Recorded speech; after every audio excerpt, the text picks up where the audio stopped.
finances were limitless, there won't be need for government. So we must continue to make choices in the face of inadequacy. And the choices you make is also going to be a reflection of your ideological conviction. I'd like you to add to this, pardon me, but I know you will come back to health because, you know, the economy is key.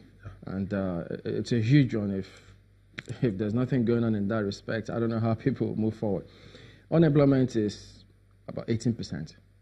Youth unemployment, 33%, according to data from NBS. And they've looked at the youth population is massive in this country. What would you do? What is your target to reduce unemployment and provide jobs? Thank you. As a matter of fact, if you add disguised employment, the youth unemployment in Nigeria will be almost up to 50%. So it's a very huge problem. The issue of unemployment, again, is also related to our choice of development paradigm that we have. I'll give you an example. Because these are fundamental issues. The textile industry used to be one of the biggest employers of labor in this country. And that stand up to 2 million. Kano, Kaduna, Lagos. It used to be sprawling textile industries. Now, what has become of these textile industries? They've gone under. Why have they gone under? Because we're not competitive. Yeah, we have infrastructural deficit, power, and all of that. But we also, from the 80s, we've also been sold a development trajectory of neoliberalism.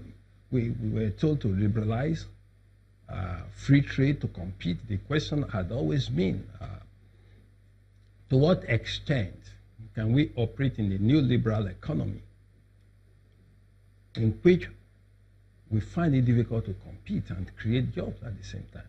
So what will you do? Are you going to stop liberal trade? We are going to, under Labour Party, Senate Labour Party, it's going to be a very, very innovative and credible blend of free trade and some degree of protectionism. And whether we like it or not, it is on. Even the United States, the whole world, they say, look, yes, trade is okay. Because the truth is that if you look at trade, it's skewed against us, unless we delude ourselves. People will talk about, yes, we can tag to the global value chain and see how we can be part of the action, or we can just get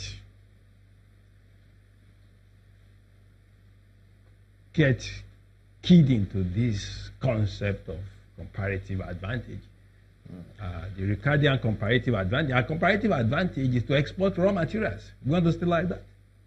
But how many jobs are you looking to create, or create the environment to create those kind of jobs? And what percentage would you want to reduce the unemployment rate to?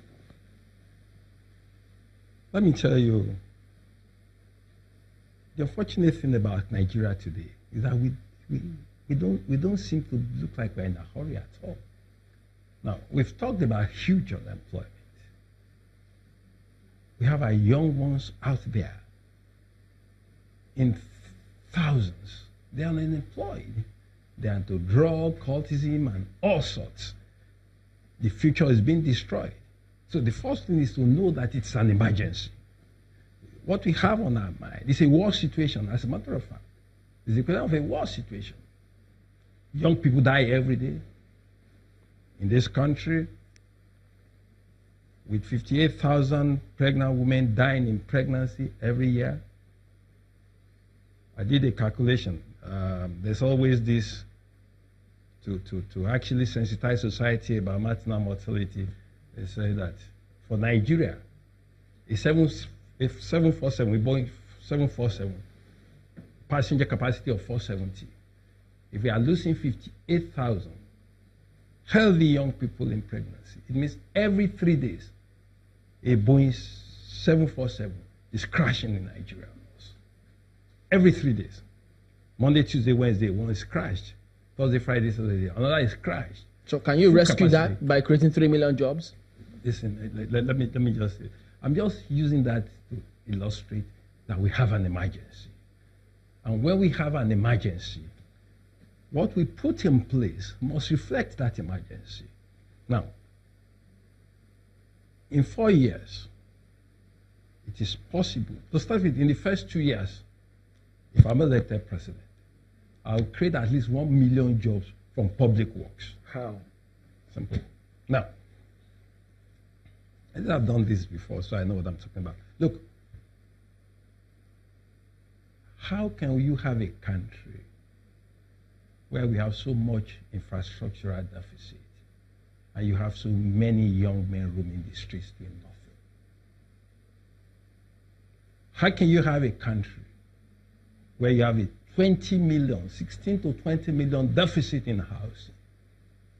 You have all the materials to build houses here, and you have the human energy just wasting away. Do you know? Let me get the example what I'm talking about. So, look, I built a renal center in Ondo State. I built the renal center using young folks, foundation to finish in 6 weeks. And in 1 year, we had done more than 1,000 dialysis operations. 6 weeks. Now, and I told myself, look, we can't wait. We're in a hurry. I got the people together. And we did all of that. We constructed roads through direct labor using ordinary folks. We did a whole lot. Look, just look at our roads.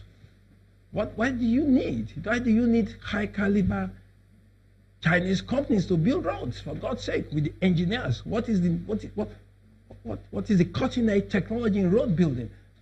So we're going to do a whole lot. Okay. Well, take a look at some of the things you said in your manifesto that you plan to do. Have you read my manifesto? If elected. What am I saying? Go. We will. We'll come back in a moment. Don't go away. Go ahead.